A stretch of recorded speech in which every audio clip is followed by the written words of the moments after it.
ধর্ম। আমরা সকলে ধর্মের বিষয়ে কথা বলি, কখনো নিজের ধর্মের বিষয় আর কখনো অন্যের ধর্মের বিষয়। কখনো আমরা অধর্ম দেখলে সেই বিষয়ে কথা বলি।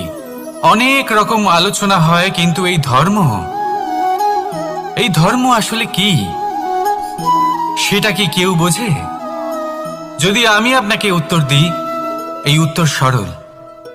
ধর্ম হলো তাই যা মানুষকে অন্য মানুষের সাথে, সমস্ত বিশ্ব সংসারের সাথে আনন্দ সহকারে বাঁচতে শেখায়। সেই জন্য আপনি যদি কখনো কোনো ধর্মীয় স্থানে যান, সেই ধর্মীয় স্থানে গিয়ে আপনার শান্তির অনুভূতি হয়, তাই না?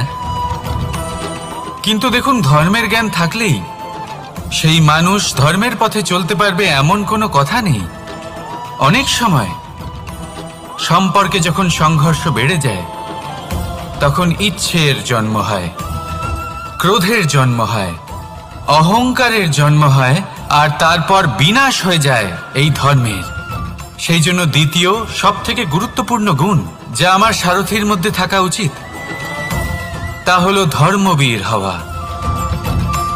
এবার দেখতে হবে সেটা এই যে কে হবে সেই ব্যক্তি যিনি এই স্বয়ম্বরে নিজের ধর্মে অটল থাকবেন।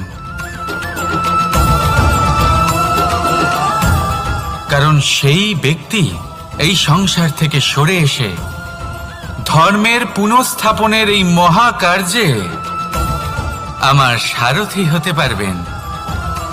তাহলে আসুন আমার সাথে ভালোবেসে বলুন, রাধা রাধা। কর্ম, ধর্ম, জ্ঞান, এই 3 স্তরে অনেক মানুষ পৌঁছতে পারেন।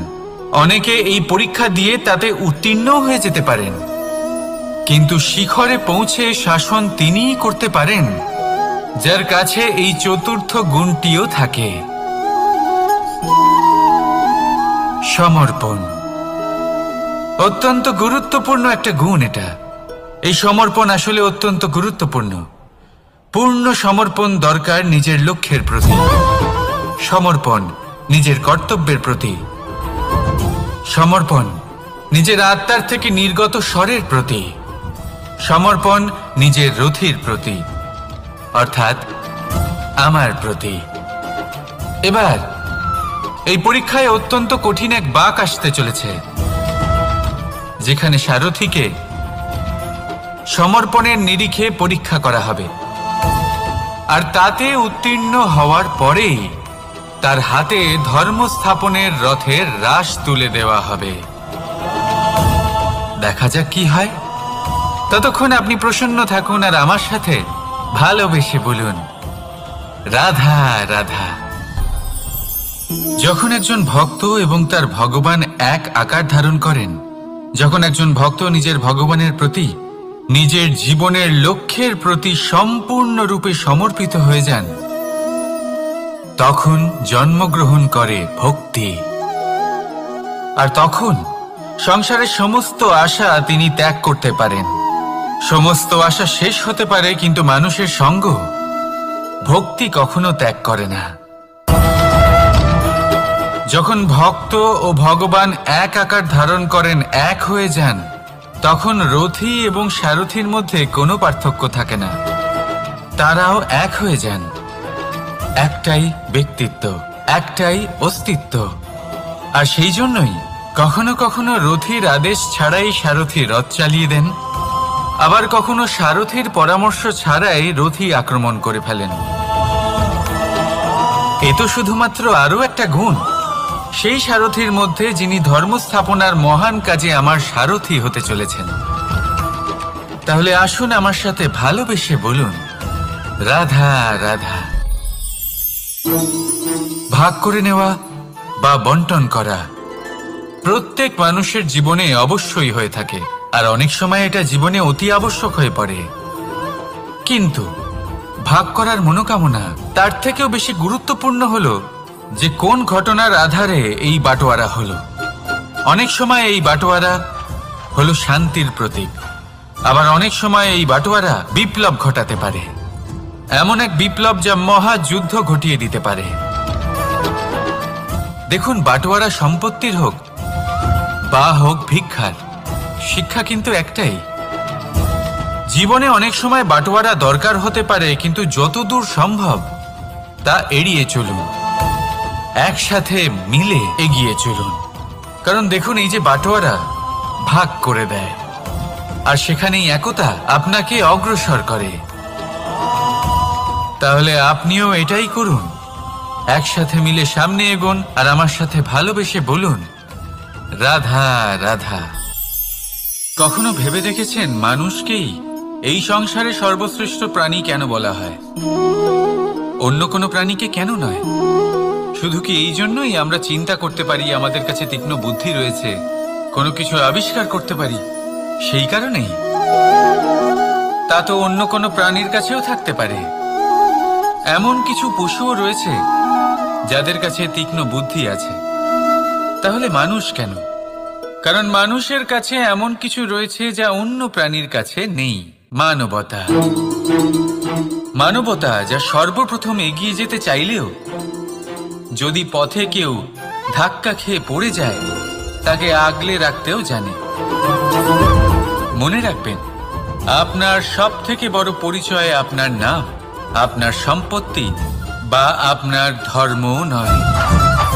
আপনার সব থেকে বড় পরিচয় হলো আপনার মানবতা। তাহলে সময় এলে পরে নিজের মানবতার পরিচয় দিন। অন্য মানুষকে সাহায্য করুন, অন্য প্রাণীকে সাহায্য করুন। একা একা পথ চলা হলো পশুদের প্রবৃত্তি। মানুষ হলেন তিনি যিনি অন্যের জন্য প্রাণও দিতে পারেন। মানুষ হলেন তিনি যিনি অন্য মানুষের প্রাণ বাঁচান। সেই মানবতাকে জাগিয়ে তুলুন, আর এই জীবন বাঁচতে শুরু করুন। আর হ্যাঁ, আমার সাথে ভালোবেসে বলুন, রাধা রাধা। এই সংসারে মাতা পিতা তার সন্তানকে সব থেকে বড় উপহার কি দিতে পারেন? বৈভব, সুযোগ সুবিধা, বাড়ি, নাকি আশেপাশের পরিবেশ? এই সংসারে মাতা পিতা তার সন্তানকে সব থেকে বড় উপহার শিক্ষা দিতে পারেন, কিন্তু তার জন্য সময়ের প্রয়োজন হয়। এবার এই সময় অত্যন্ত অদ্ভুত। সময়ের ধারণা সবার রয়েছে। কখনো কখনো কিছু কঠিন সময় বরদানের মতো আমাদের সম্মুখে আসে। এরকম কোনো সমস্যার কথা যদি আমি বলি, যেমন যুদ্ধ, মহামারী, মহা অসুখ, এরকম সময় আমাদের কাছে যথেষ্ট সময় থাকে। এই সময় আমরা চিন্তা করি, ভয়ভীত হই, কে জানে কত সম্পত্তির ক্ষয়ক্ষতি হবে। এবার এই সময় কিভাবে কাটিয়ে ওঠা যায়? অশুভ চিন্তা তার মনের মধ্যে বাসা বাঁধে। সে বুঝতে পারে না সে কি করবে। আমি বলবো, চিন্তা ত্যাগ করুন, এই ভয়কে ত্যাগ করুন। আর মনে রাখুন একটা গুরুত্বপূর্ণ কথা, যে ঈশ্বর আপনাকে বরদান দিয়েছেন যাতে আপনি নিজের কর্তব্য পূর্ণ করতে পারেন। কর্তব্য, নিজের পরিবারকে সময় দেওয়া, নিজের সন্তানকে শিক্ষা দেওয়া। তাদের প্রত্যেক কাজের পেছনে বৈজ্ঞানিক সত্যতা লুকিয়ে রয়েছে, কিন্তু প্রত্যেক মানুষ সেই নিয়ে কতটা ভাবেন, কতটা বোঝেন, আর কি পদক্ষেপ নেন, তা হলো আলাদা এবং অত্যন্ত গুরুত্বপূর্ণ, কিন্তু তা হলো বিজ্ঞানসম্মত। আজও যখন আমি আগে বাড়ি যাই, মা সবার আগে আমার হাত পা ধুয়ে দেন, তারপর সবকিছু। তাই আপনি পরিচ্ছন্ন থাকুন, তাহলে আপনি সুস্থ থাকবেন। তখনই আপনার মনে ভক্তিভাব আসবে, তখনই এই সমগ্র সংসারকে সামলানোর শক্তি অর্জন করতে পারবেন। তাহলে পরিচ্ছন্ন থাকুন, সব ভালো থাকবে। রাধা রাধা। মানুষের জীবনে স্বচ্ছতার একটা আলাদা গুরুত্ব আছে। যদি আপনি নিজেকে স্বচ্ছ রাখেন, তাহলে আপনার নিজেরও ভালো লাগবে, সামনের ব্যক্তিরও ভালো লাগবে, একটা অন্যরকম প্রভাব পড়বে। কিন্তু একজন শ্রেষ্ঠ ব্যক্তি কিভাবে হয়ে ওঠা সম্ভব? যার মধ্যে গুণ আছে, শিক্ষা আছে, শুভ চেতনা আছে, যিনি সৎকর্ম করেন। কিভাবে হব সেই ব্যক্তি যার মধ্যে জ্ঞান আছে? শুধুমাত্র স্বচ্ছ থাকলে তো তা হওয়া সম্ভব নয়। প্রথমে আপনাকে বুঝতে হবে যে মানুষের মধ্যে 4টি মূল তত্ত্ব আছে। প্রথম হলো তার শরীর, যার দ্বারা উনি যে কোনো কর্ম করে থাকেন। দ্বিতীয় তত্ত্ব হলো তার মন, যার দ্বারা কোনো কর্ম করার জন্য সে নিজেকে প্রেরণা দিতে থাকে। তৃতীয় তত্ত্ব হলো বুদ্ধি, যে কর্ম আমরা করতে চাই, যে লক্ষ্যে আমরা পৌঁছতে চাই, সেটা আমরা কিভাবে কোন পথে করব সেটা স্থির করা যায় বুদ্ধি দিয়ে। আর চতুর্থ তত্ত্ব হলো আত্মা। আত্মা হলো এমন এক তত্ত্ব যার কোনো সমাপ্তি নেই। আত্মা হলো অজয়, কিন্তু এরও শুদ্ধিকরণের প্রয়োজন হয়। এই চারটি তত্ত্বের শুদ্ধিকরণ করতে থাকুন, এতে নির্মল রাখুন, শুদ্ধ রাখুন। এবং এটা কিভাবে হবে? শুভ চেতনা দ্বারা, জ্ঞানের দ্বারা, এবং সবথেকে বেশি গুরুত্বপূর্ণ প্রেমের দ্বারা। আসুন আমার সাথে ভালোবেসে বলুন, রাধা রাধা।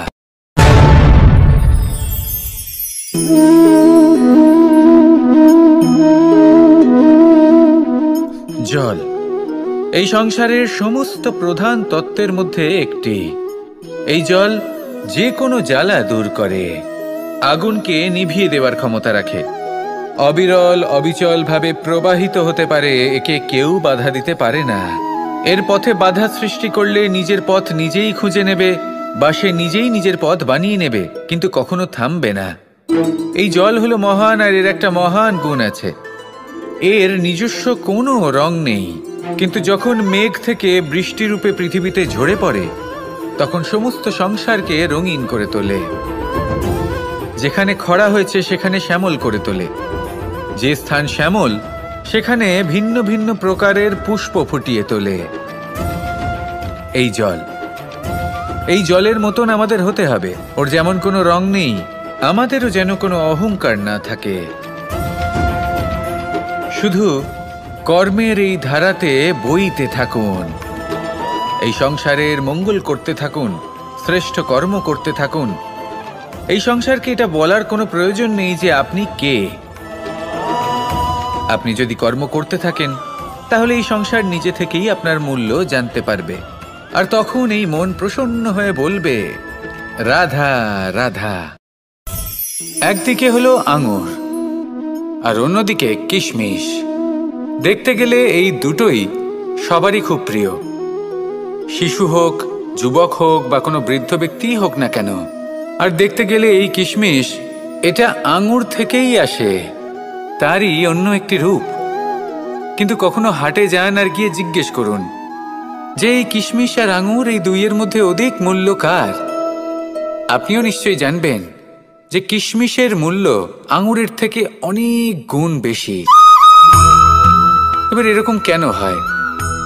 এর পেছনে কি কারণ থাকতে পারে? একদিকে হলো সেই আঙুর যা টাটকা অবস্থায় গাছ থেকে পেড়ে খাওয়া যায়, আর অন্যদিকে হলো কিশমিশ যাকে মাসের পর মাস রোদে ফেলে রাখা হয়। একদিকে আঙুর যা কিনা অত্যন্ত রসালো, আর কিশমিশে কোনো রসই নেই। একটি হলো অত্যন্ত কোমল এবং সুন্দর, অন্যটি অমসৃণ এবং তাতে বিন্দুমাত্র সৌন্দর্য নেই, তাও তার মূল্য বেশি। এইসব কেন হয়? এই কারণেই হয় কারণ সেই আঙুর অনেক মাস পর্যন্ত রোদ সহ্য করে থাকে, কষ্ট সহ্য করে থাকে, তবেই সেই আঙুর কিশমিশে পরিণত হয়। এবার জীবনের কড়া রোদ যাকে সহ্য করতে হয়, তার সাথেও এটাই হয়ে থাকে, তারও মূল্য আপনা থেকেই বৃদ্ধি পায়। আপনার জীবনে আপনার গুণ, আপনার প্রতিভা, তা অত্যন্ত গুরুত্বপূর্ণ। কিন্তু যখন আপনি অভিজ্ঞতা লাভ করেন, তখনই সেই অভিজ্ঞতা আপনার গুণ এবং প্রতিভাকে আরও অনেক বেশি শ্রেষ্ঠ করে তোলে। তাই জীবনের কঠোর রোদের মধ্যেও দাঁড়িয়ে থাকাটা শিখে নিন, সাহসের সাথে কঠিন পরিস্থিতির সম্মুখীন হওয়াটা শিখে নিন। ঠিক এইভাবেই অভিজ্ঞতা লাভ করতে হয়, আর এই অভিজ্ঞতা আপনার মূল্য বৃদ্ধি করতেই থাকবে, করতেই থাকবে। আর তখন এই মন প্রসন্ন হয়ে বলবে, রাধা রাধা। জীবনে আমরা সবাই, এই সংসারে প্রত্যেকেই শুধুমাত্র ওপরে উঠতে চায়, এমন কেউ নেই যে নিচে পড়তে চায়। কিন্তু আপনাকে যদি সত্যের সাথে পরিচয় করাই, তাহলে নিচে পড়া অত্যন্ত আবশ্যক। যখন আপনি নিচে পড়েন, তখন সর্বপ্রথম আপনার মনে পড়ে ওপরে যখন ছিলেন সেই স্থান, সেই সময় এবং তার গুরুত্ব কি ছিল। তার থেকেও বড় শিক্ষা, আপনার যখন পতন ঘটে তখন আপনি বুঝতে পারেন আপনার আপনকে আর আপনকে কখনো ভয় পাবেন না। এটা আপনাকে জীবনের খুব বড় এক শিক্ষা দিয়ে যায়। রাধা রাধা। ব্যক্তি কখন সফল হয়, কখন অসফল, কখন ক্ষতি হয়, কখন লাভ, কখন জয় হয়, কখন পরাজয়, এসব কিসের উপরে নির্ভরশীল? বেশিরভাগ লোকেই বলবেন পরিস্থিতির ওপর, আর সেটা ঠিকও। যদি বাইরে বর্ষার পরিবেশ থাকে, মনস্থিতিকে বদলান আর দেখবেন সবকিছু ভালো হবে। কারণ এই মনস্থিতি আপনার জীবনের সব থেকে বড় সম্বল, সব থেকে বড় সাথী। দেখুন, অপবাদ, অসফলতা প্রত্যেকের জীবনের একটা অংশ অবশ্যই, কিন্তু আপনাকে নিরন্তর চেষ্টা করে যেতে হবে, পুনরায় ঘুরে দাঁড়িয়ে এগিয়ে যেতে হবে, তবেই সফলতা আসবে। যদি এতই সহজ হতো সফল হওয়া, তাহলে সবাই সফল হতো, তাই তো? রাধা রাধা। বন্ধুত্ব, সংসারের সব থেকে বড় সম্পর্ক এই বন্ধুত্ব। জীবনে মা, বাবা, ভাই, বোন, এইসব সম্পর্ক আমরা বাঁচতে পারি না, কারণ এগুলি আমরা জন্মের সাথেই পাই। কিন্তু বন্ধুত্ব একটাই এমন সম্পর্ক যেটা আমরা বাছাই করতে পারি, যা আমরা বানাই, যা আমরা এগিয়ে নিয়ে যাই। তাই এই বন্ধুত্ব নিয়ে গর্ব করুন। যাকে আপনি বন্ধু বেছেছেন তাকে নিয়ে গর্ব করুন। যদি আপনারা দুজনে একসাথে থাকেন, তাহলে সেটা নিয়ে গর্ব করুন। যদি আপনার বন্ধু জীবনে এগিয়ে যায়, সফলতা পায়, তাহলে গর্ব করে বলুন, এই সফল মানুষটি আমার বন্ধু। যদি আপনার বন্ধু কোনো কারণে পিছিয়ে পড়ে, কোনো বিপদে পড়ে যায়, তখনও গর্বের সাথে তার পাশে দাঁড়িয়ে বলুন যে এই মানুষটি আমার বন্ধু। বন্ধুর সাথে একজোট হয়ে দাঁড়িয়ে থাকুন, যে কোনো পরিস্থিতিতে, সেটা ভালোই হোক বা খারাপ। এটাই মানুষের সব থেকে বড় পরীক্ষা। আর যে এই পরীক্ষায় উত্তীর্ণ হবে, বুঝে নেবেন তার জীবনে কোনো বিপদ আসতেই পারবে না, তারও না, তার বন্ধুর জীবনেও না। তাহলে আসুন আর আমার সাথে ভালোবেসে বলুন, রাধা রাধা। আমরা সকলে পরিশ্রম করি, আর তার ফলও আমরা ভোগ করি। কিন্তু অনেক সময় এরকম হয় যে পরিশ্রম আমরা করি, কিন্তু বাহবা অন্য কেউ পেয়ে যায় বা অন্য কেউ নিয়ে যায়। এবার এই সময় আমরা নিরাশ হয়ে পড়ি, হতাশ হয়ে পড়ি, তারপর কাজে আমাদের একটুও মন বসে না। আমরা আমাদের পূর্ণ যোগদান করা বন্ধই করে দিই। চিন্তা করতে থাকি যে পুনরায় যদি এরকম পরিশ্রম করি আর পুনরায় সেই পরিশ্রমের বাহবা অন্য কেউ নিয়ে যায়, তাহলে সেই পরিশ্রম করেই বা কি লাভ? আর তার পরিণাম, এই সংসার আপনাকে নিকৃষ্ট মনে করতে শুরু করে। এবার আপনি জিজ্ঞেস করবেন, এরকম সময় কি করা উচিত? আপনাকে একটা কথা বলে রাখি, যে যদি আপনি এই নিয়ে চিন্তাই না করেন যে আপনার পরিশ্রমের বাহবা অন্য কেউ পেয়ে যাবে, তাহলে আপনি এই সংসারে মহান থেকে মহানতর কাজ করতে পারবেন, প্রত্যেকবার নিজের থেকে ওপরে যেতে পারবেন। আর এই সিঁড়ি, রাধা রাধা। দেখতে গেলে এই সংসার বড়ই সুন্দর, কিন্তু আসল সত্যি এটাই যে সংসারে সবকিছু নশ্বর। যেটা কাল ছিল তা আজ নেই, যা আজ আছে তা কাল ছিল না, আর যা আজ আছে তা কালও থাকবে না। প্রত্যেক মানুষকেই যথাসময়ে কালের কাছে মাথা নত করতে হয়। এই রূপের বিনাশ করে বার্ধক্য, প্রাণের বিনাশ করে মৃত্যু, আলস্য, ঈর্ষা ধর্মের বিনাশ করে, আর ক্রোধ বিনাশ করে সম্পর্কের। কিন্তু এরকম একটা অনুভূতি আছে যা একাই সমস্ত গুণ বিনাশ করতে সক্ষম হয়, আর সেটা হলো অহংকার। তাই জ্ঞানকে নিজের কাছে আসতে দিন, কিন্তু অহংকারকে কখনোই নয়। কারণ যদি এই অহংকার আপনার কাছে চলে আসে, তাহলে জীবনে যা কিছু আপনি অর্জন করেছেন, তা সে গুণ হোক বা হোক ধন, সে বন্ধু হোক বা হোক আনন্দ, সবকিছু শেষ হয়ে যাবে। রাধা রাধা। এই পাথর দেখতে পাচ্ছেন আপনি? কত গোল, কতটা চকচকে। বাচ্চাদের অনেক সময় এটা নিয়ে খেলতে ভালো লাগে, আর কেনই বা লাগবে না? কতটা সুন্দর আর মসৃণ এটা। কিন্তু আপনি কি কখনো ভেবে দেখেছেন এই পাথর আগে কি ছিল? কোনো বিশাল আকার পর্বত, কোনো বিশাল আকার পাথরের একটা বড় ভেঙে যাওয়া অংশ বিশেষ, যেটা কোনোভাবে নদীতে পড়ে নদীর ধারার সাথে বইতে থাকলো। মাটির সাথে ঘর্ষণ হলো, বালির কণার সাথে ঘর্ষণ হতে থাকলো, আর তারপর ধীরে ধীরে এই আকার পেল। এবার আমরাও এই পাথর জন্ম দিয়েছেন, কিন্তু আপনি নিজে নিজের ব্যক্তিত্বের রচয়িতা, আর আপনি তা রচনা করেন কঠিন পরিস্থিতির মুখোমুখি হয়ে, সংকটের ধারা পার করে। তাই আপনিও এই পাথরের মতো নিরন্তর চেষ্টা করতে থাকুন, নিজের অস্তিত্ব বজায় রাখুন, এই অস্তিত্বকে মহান করতে থাকুন, আর আমার সাথে ভালোবেসে বলুন রাধা রাধা। বর্ষাকালে যখন ভয়ানক বৃষ্টি হয়, তীব্র গতিতে যখন হাওয়া চলে, তখন আপনি নিশ্চয়ই দেখেছেন যে পাখিরা, যাদের বাসা মাঝে মাঝে ভেঙে পড়ে, নষ্ট হয়ে যায়। কিন্তু আপনি কি কখনো সেই পাখিদের বিলাপ করতে দেখেছেন? কখনো নয়। যখনই সেই বৃষ্টি থেমে যায়, তারা আবার একটু একটু করে খড়কুটো জোগাড় করে তাদের বাসা বানিয়ে ফেলে। নিজের সংসার সেই রকমই বানিয়ে দেয় যেমন আগে ছিল। এমন কেন? কারণ এই ঝড়ের তাণ্ডবের সাথে সেইটা আপনার হাতে নেই। তা নিয়ে বিলাপ করে আপনার কোনো লাভ হবে না। মনোসংযোগ তাতেই করুন যা আপনার হাতে রয়েছে।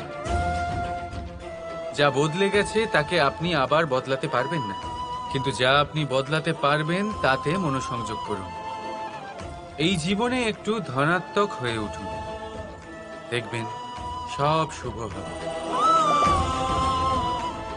রাধা রাধা।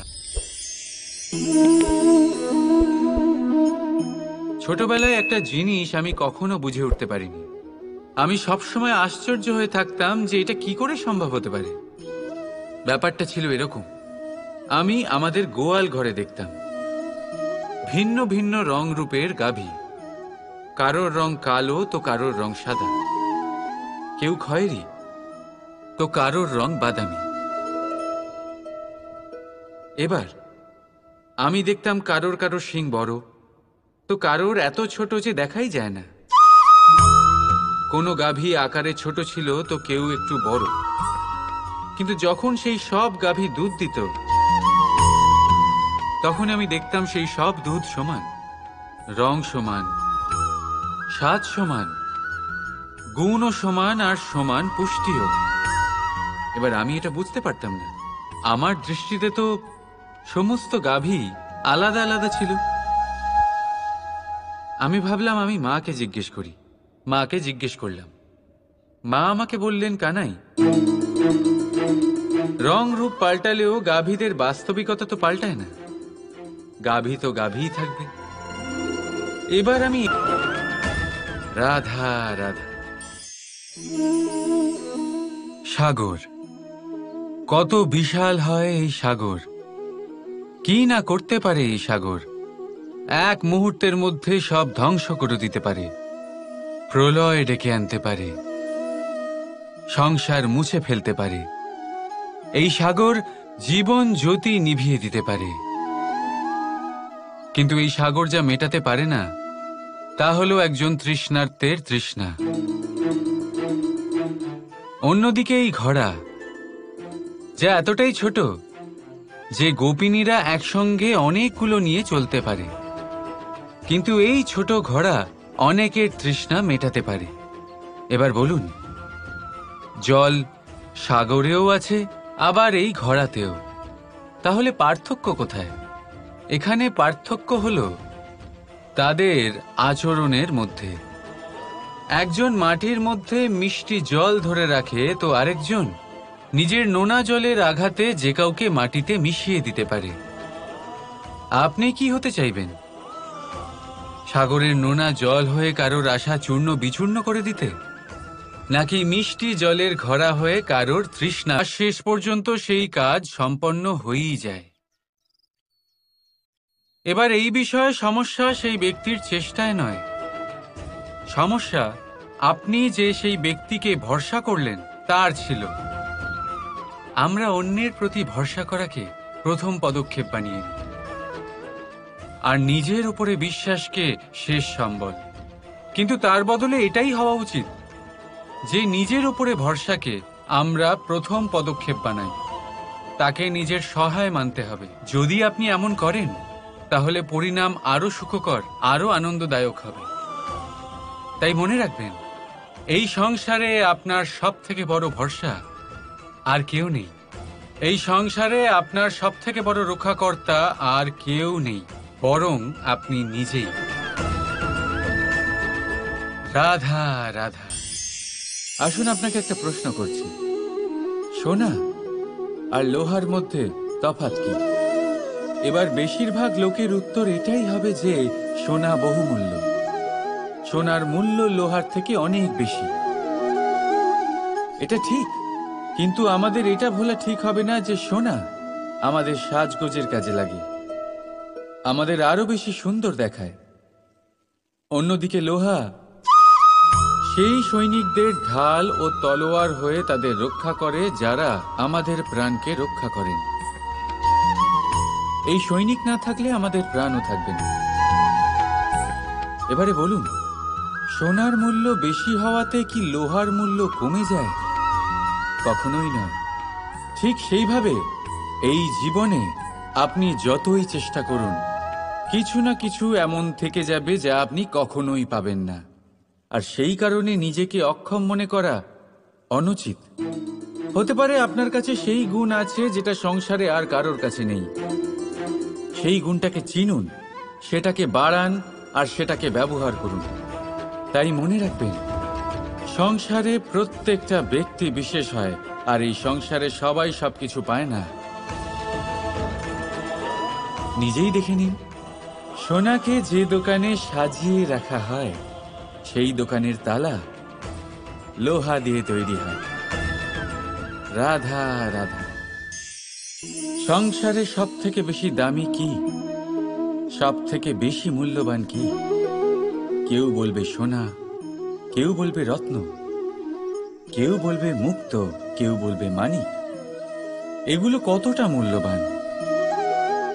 ধরুন, কিছু সোনার মুদ্রা দিয়ে আমরা মুক্ত কিনতে পারি, কিছু মুক্ত দিয়ে একটা মানিক, কিছু মানিক দিয়ে কিনতে পারি একটা হীরে। কিন্তু এই জগতের সমস্ত ধন খরচ করেও একটা জিনিস আমরা কিনতে পারবো না, আর তা হলো একটা মুহূর্ত। কি হলো? সত্যি সামনে এসে গেল। সত্যি হলো এটাই যে জগতে সব থেকে বেশি মূল্যবান সময়, সেই সময় যেটা আমরা এমনি নষ্ট করে দিই, অকাজে, কখনো কোনো আশাতে, কখনো শোক করে, বা কারোর মুখে কৃতজ্ঞতার হাসি ফুটিয়ে। রাধা রাধা। সূর্য এই সংসারে সব থেকে বেশি তেজস্বী এই সূর্য, সব থেকে বেশি উজ্জ্বল, সব থেকে বেশি শক্তিশালী। কিন্তু আপনি কি কখনো সূর্যোদয় দেখেছেন? এই শক্তিশালী সূর্য কিভাবে উদয় হয়? লাল রঙের আভার সাথে, সৌম্যতার সাথে, শান্তির সাথে উদয় হয়।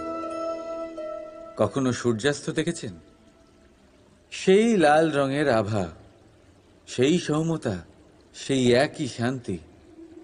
আর এটাই একজন মহান ব্যক্তিত্বের গুণ। যখন জীবনে উত্থান ঘটে তখনও অহংকার করেন না, সৌম্যতা বজায় রাখেন। আবার যখন জীবনে ক্ষতি হয় বা পান দুঃখ, এই মুহূর্ত অবশ্যই চলে যাবে। রাধা রাধা। ধর্ম।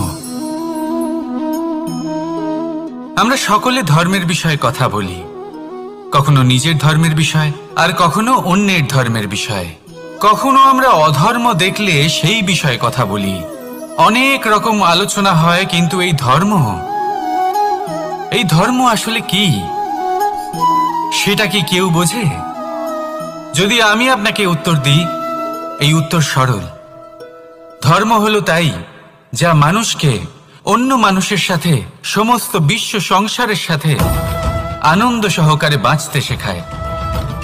সেই জন্য আপনি যদি কখনো কোনো ধর্মীয় স্থানে যান, সেই ধর্মীয় স্থানে গিয়ে আপনার শান্তির অনুভূতি হয়, তাই না?